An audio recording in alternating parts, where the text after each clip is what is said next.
sentiment de désolation, un sentiment de tristesse. Parce que pour un jeune qui a à peine 17 ans, qui est en classe de seconde, un jeune porteur d'espoir et d'avenir, s'il sort pour manifester qui est un droit constitutionnel, ce qui était censé le protéger, si cela même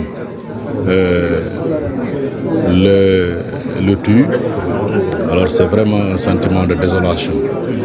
Un jeune qui devrait être protégé par les forces de l'ordre, qui devrait être sécurisé par ces derniers. Et malheureusement, c'est ceux-là qui l'ont tué froidement et lâchement. C'est vraiment un sentiment de tristesse que nous éprouvons et de désolation en même temps. D'ailleurs, nous avons pris la tâche de l'Amnesty International pour que l'on prenne un avocat qui va se charger du dossier. Donc nous attendons que la lumière soit faite. Mais vu que depuis 2021, avec ces mêmes conditions, des doutes ont été tués, et jusque-là, aucun dossier n'a eu de suite. Alors, mais nous attendons à ce que vraiment la lumière soit faite. Et nous avons entendu les institutions internationales exiger que la lumière soit faite. Et nous également, ce que nous attendons.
Un sentiment de tristesse, un sentiment de regret qui nous anime, et vous voyez la foule, tout le monde est animé par ce même sentiment de tristesse et de très grande douleur qui dans le cœur des gens.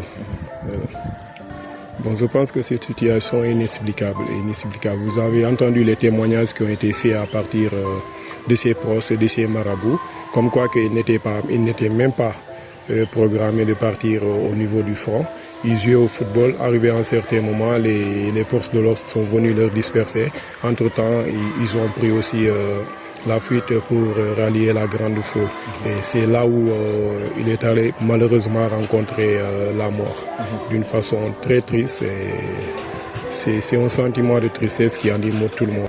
Oui, très franchement, la justice doit être rendue parce que depuis que les événements ont commencé, depuis pratiquement 3 ans ou 2, voire même 4 ans, on est en train de voir des situations pareilles. Vous avez entendu le témoignage de son marabout qui disait que ce Landing Camara était la 3e voire 4e victime dans le même quartier.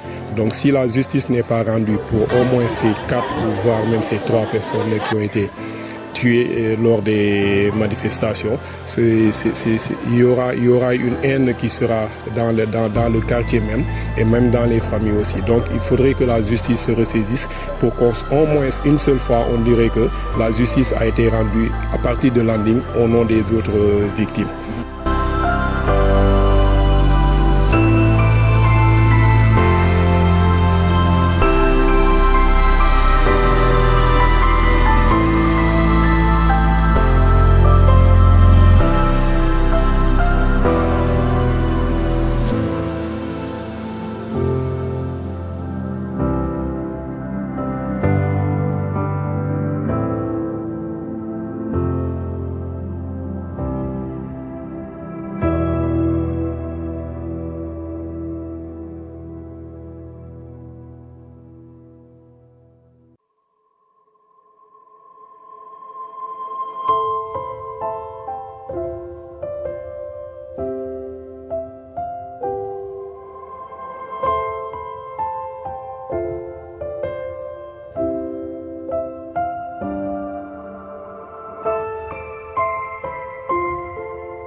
إله إلا الله